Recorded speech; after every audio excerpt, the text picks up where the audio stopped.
Bienvenue dans l'Africa Newsroom, votre émission de débat et d'analyse en cette semaine consacrée au franc CFA. Une monnaie commune à 14 pays du continent est vivement critiquée par les économistes et les observateurs. C'est ce que nous verrons au cours de cette émission. Ce sera en deuxième partie au sommaire également de cette Africa Newsroom. La Cour africaine des droits de l'homme et des peuples pointe du doigt la commission électorale indépendante de la Côte d'Ivoire et la juge partiale. Et puis la Guinée-Bissau a un nouveau Premier ministre, le 4e en l'espace de 2 années. Il s'agit d'Umaro Sissoko Embalo. Comme les précédents, il ne parvient toujours pas à faire l'unanimité. Elles sont avec nous autour de ce plateau pour en parler. Notre invité, tout d'abord, président d'IPOD, Mohamed Ly. Monsieur Ly, bienvenue. Merci Amira. Et notre éditorialiste, Jemal Taleb. Jemal, c'est un plaisir de vous retrouver. Merci Amira, plaisir partagé et bonsoir à ceux qui nous regardent. Et tout de suite, c'est l'info du jour.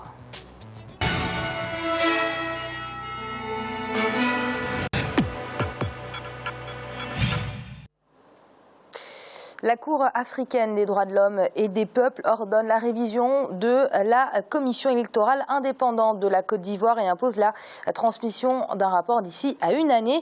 La Cour estime en effet que cette commission ivoirienne est contraire au droit international car discriminatoire envers les opposants mais aussi envers les candidats indépendants. C'est un sujet qui nous a été préparé par Oumo Keltsumba. Regardez. La Cour africaine des droits de l'homme et des peuples ordonne la révision de la commission électorale indépendante de la Côte d'Ivoire et impose la transmission d'un rapport d'ici 1 an. Cette décision intervient suite à la requête déposée par l'Association pour les droits de l'homme en juillet 2014. Celle-ci révèle que la CEI est partiale dans l'exercice de ses fonctions et est composée majoritairement des membres du parti au pouvoir. Je pense que cette décision que vient de prendre la Cour africaine qui juge la loi qui fonde la commission discriminatoire est juste parce que quand vous prenez la composition de cette commission-là, il y a effectivement plus de représentants du régime en place que ceux de l'opposition ivoirienne. Et cela a fait l'objet de beaucoup de contestations de la part de l'opposition ivoirienne. Cette décision de la Cour africaine des droits de l'homme intervient au lendemain des élections référendaires du 30 octobre 2016, la deuxième dans l'histoire politique de la Côte d'Ivoire. Selon de nombreux experts, l'applicabilité de cette mesure sera déterminante pour le climat sociopolitique du pays qui a traversé une crise sans précédent en 2010. Parce qu'on sait que depuis mai 2014 que la nouvelle monture du texte sur la loi visant à réformer la CEI a toujours fait l'objet de contestation, mais l'impact sur aujourd'hui la situation sociopolitique en Côte d'Ivoire dépendra de la façon dont le régime Ouattara va accueillir cette décision. Est-ce que ce régime-là est prêt à accepter la décision? Je me dis tout est subordonné à cela. La Cour africaine des droits de l'homme et des peuples demande à l'État ivoirien de réformer sa loi numéro 2014-335 du 5 juin 2014 relative à l'organisation, la composition, les attributions et le fonctionnement de la commission électorale indépendante. Rappelons que la plateforme de l'opposition a également introduit un recours auprès de la CEDEAO. Objectif, l'annulation de la réforme constitutionnelle du 30 octobre 2016. Cet avis de la Cour africaine des droits de l'homme, ce n'est pas rien. Elle remet clairement en cause la légalité de la commission électorale indépendante de la Côte d'Ivoire. Jemal, quelle est véritablement sa marge de manœuvre à cette Cour africaine et son avis peut-il véritablement faire évoluer la situation? Il ne peut que faire évoluer la situation. Si elle n'a pas un point impératif et une application directe dans le droit des pays, elle a somme toute un rôle important. D'abord, la Côte d'Ivoire l'a ratifié, donc ses décisions lui sont naturellement opposables.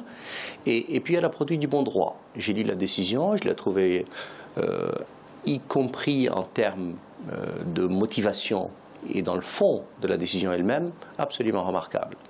Elle pose le problème, de mon point de vue, beaucoup plus important que tout cela, qui est donc la transparence, l'impartialité et puis l'expression libre du suffrage des citoyens. Elle invoque le rôle de la CEDEAO et son propre droit à elle-même, donc la convention elle-même telle qu'elle a été ratifiée par la Côte d'Ivoire. Et donc elle exige que la Côte d'Ivoire mette en place un organe, dit-elle, indépendant, transparent, c'est donc la base de l'article 7 de la Charte elle-même, et surtout de l'article 3 de la CEDEAO. Et puis elle poursuit en disant, encore une fois du bon droit, que l'exercice libre du suffrage de l'expression des citoyens ivoiriens n'est pas en soi respecté. Je pense, moi, encore une fois, que cette décision est beaucoup plus importante que n'importe quelle réforme constitutionnelle qu'on peut avoir. Monsieur Ly, la Cour africaine des droits de l'homme et des peuples ordonne donc au gouvernement ivoirien de modifier sa loi sur la commission électorale indépendante. Est-ce que le pouvoir ivoirien est à l'heure actuelle obligé de le faire? Je pense qu'il va le faire. Je suis d'accord avec M. Yaheb qui en parlait en disant qu'ils ont quand même ratifié. Ils font partie de ce qui peut les lier. Je pense que c'est un État respectable, il faut le dire, légaliste. Il y a eu un recours. Et ce sur quoi on peut tous être d'accord, et je pense très clairement, c'est de dire qu'un bon droit a été dit. Et c'est très rare dans nos institutions qui sont souvent en connivence avec les pouvoirs en place. Et là, c'est l'Afrique qui monte en créneau. C'est l'intégration qui est assurée au niveau des droits de l'homme. Et c'est excellent. Je trouve que cette Cour-là s'affirme de plus en plus en droit. Notre continent en a besoin. Et ça me fait un petit clin d'œil en termes d'analyse par rapport au retrait souhaité de certains États de la CPI, même si ce n'est pas le même sujet. Si je reviens au bon droit qui a été dit, cela veut dire que nous sommes capables en Afrique, demain sur une CPA, aussi d'avoir des organes auxquels on peut faire confiance et qui disent un bon droit, qui va dans le bon sens. Et ce qui est excellent, ce qu'il dit, en l'occurrence en disant que cette décision est d'une importance capitale, même plus importante que certaines réformes constitutionnelles. Alors, sur le fond, oui. La commission électorale, M. Ly a bien dit que l'État ivoirien avait violé son obligation de créer un organe électoral indépendant et impartial. Sur le fond, est-ce que votre avis est aussi tranché que celui de la Cour africaine des droits de l'homme ? Oui, mon avis est aussi tranché que ça parce que dans notre continent, quand on a l'exercice du pouvoir, on est souvent appelé à en user et à en abuser. Donc pour la plupart dans les commissions indépendantes ou nationales d'organisation des élections, souvent les États en place ont tendance à mettre sur place des gens ou qui sont encartés dans ce pouvoir-là ou qui ont une certaine connivence ou disons une sympathie. Et donc que la Cour puissent suivre ceux qui ont porté plainte du côté de la Côte d'Ivoire et affirmer qu'il y a un manque d'impartialité, je pense que c'est une très bonne chose. Et dans la construction africaine, les choses, pour moi, vont dans le bon sens, surtout si l'État ivoirien accepte d'entendre raison et d'aller dans ce sens. Comme ça, on va performer nos différences. J'ai mal. Donc, une commission partiale, dépendante, contraire au droit international. Cette décision remet-elle en cause les dernières élections ivoiriennes, notamment le référendum qui a beaucoup fait polémique, rappelons-le? La réponse est non, bien entendu. La Côte d'Ivoire reste un État indépendant, reste un État souverain, et il a, de ce point de vue-là, le droit d'organiser les élections en fonction de ce que la Côte d'Ivoire considère comme étant bien. Ça, c'est le premier point. Le deuxième point, et je pense encore une fois que la décision est bonne, mais elle peut être discutable et elle sera discutée en Côte d'Ivoire sur un certain nombre de points. La question, est-ce que le fait qu'une commission électorale ne soit pas pluraliste remet en soi, en doute, en cause l'impartialité d'un scrutin? Ça, c'est discutable. Mais en tout cas, la Cour, elle, a répondu. Mais enfin, il n'empêche pas que la doctrine, elle, peut, de ce point de vue-là, poser des questions et dire non, le non-respect de la pluralité dans une commission électorale indépendante, puisque de toute façon elle est indépendante, ne met pas en doute la construction et l'impartialité, ni même d'ailleurs le libre arbitre du suffrage des Ivoiriens. Cette question-là, on a le droit de la poser. La Cour a tranché. Cela dit, de quoi s'agit-il? On a une commission électorale qui a été composée du temps de Laurent Gbagbo. Sa configuration de l'époque a été modifiée à l'avantage du pouvoir actuel. Et il est clair que le pouvoir, donc l'opposition, elle, n'y participe pas vraiment. Et puis le rôle du président et sa pérennité elle-même est discutable. Est-ce que pour autant cela met en doute la sincérité de la démocratie ivoirienne? La Cour dit que oui. Et sa nomination était très attendue. Et pourtant, au lendemain de la désignation du général Umaro Sissoko Embalo comme nouveau Premier ministre de la Guinée-Bissau, des voix se sont élevées, et notamment dans le camp du parti au pouvoir. L'ex-Premier ministre Domingos Simoes Pereira dénonce une décision qui violerait les récents accords de Conakry. Rappelons qu'il s'agit du 4e chef de gouvernement nommé en l'espace de 2 années en Guinée-Bissau. Deo Gracias Pudo. Nommé vendredi 19 novembre 2016 au poste de Premier ministre, Umaro Sissoko Embalo ne fait pas l'unanimité en Guinée-Bissau. Les avis sont partagés. Au lendemain de cette nomination, le Parti africain pour l'indépendance de la Guinée-Bissau et du Cap-Vert, PAIGC, actuellement au pouvoir, a rejeté ce choix du chef de l'État, alors que le président de l'Assemblée nationale, lui, a manifesté son soutien à la décision. Âgé de 44 ans, Umaro Sissoko Embalo est peu connu de la sphère politique bissau-guinéenne. Il est le 4e chef de gouvernement désigné par le président José Mario Vaz en l'espace de 2 ans.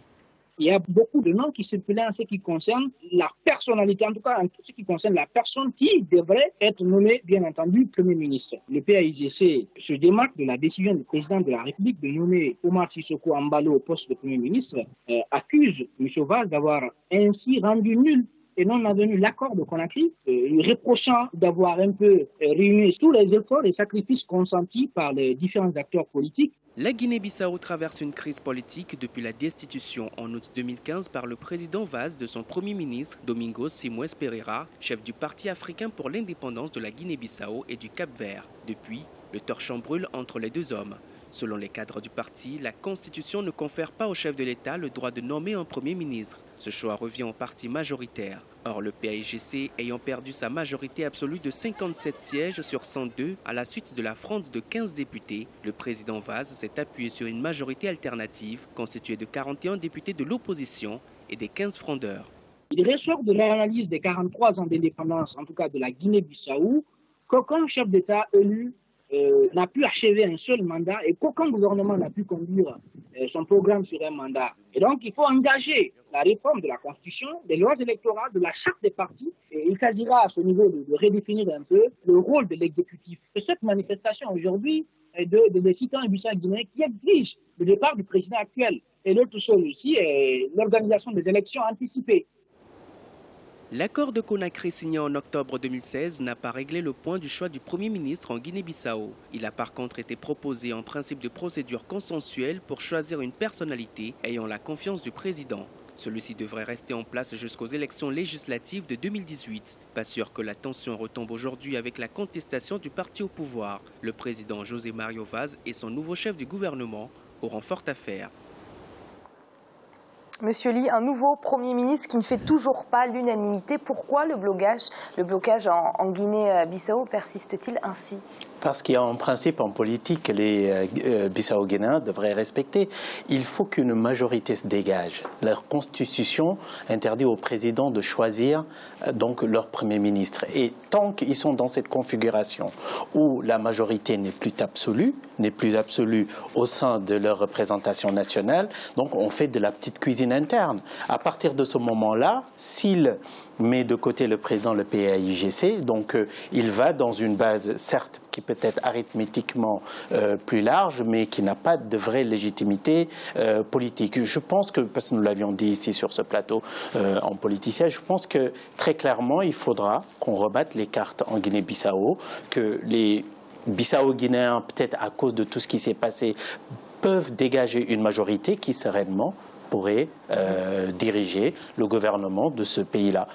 Alors 4 chefs de gouvernement en l'espace de 2 ans, aucun ne semble satisfaire la classe politique. J'ai mal.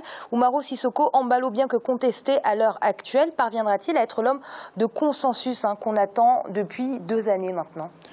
En dépit de son jeune âge, il a de l'expérience et il est connu dans la vie politique bissau-guinéenne et il a traversé probablement toutes les époques, en dépit de son jeune âge.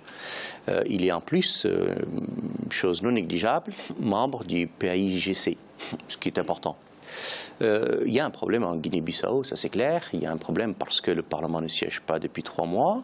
Il y a un problème parce que la nomination de Bassirou Dia a posé un vrai problème. Et il y a un problème parce qu'encore une fois, il y a une conception, vous l'avez dit, moniste ou dialiste de la Constitution. C'est une question de conception. Je ne pense pas, moi, que ce soit la chose la plus importante. La chose la plus importante, c'est qu'il y a un parti politique qui est omnipotent, omniprésent, qui pèse sur la vie politique de ce pays depuis toujours et qui a à la fois un rôle de tout point de vue, y compris parfois militaire. Et donc, le président élu a tout intérêt, même l'obligation, à composer avec lui. Il a fait un choix nouveau, il a fait d'abord le choix de la proximité, parce que c'est important. Si l'entente entre le président et le Premier ministre est parfaite, c'est une bonne chose. Et cerise sur le gâteau, si les membres du parti majoritaire et que celui-ci la double, c'est plutôt une bonne chose. Il y a tous les éléments pour que ce pays qui a connu une stabilité forte rentre dans une période de stabilité à nouveau. Alors déjà en juin 2016, lorsque le PAIGC avait contesté la nomination de Bassirou Dia comme Premier ministre, les députés avaient refusé de siéger au Parlement, vous l'aviez dit, Gemal, empêchant le chef du gouvernement de présenter son programme de politique générale.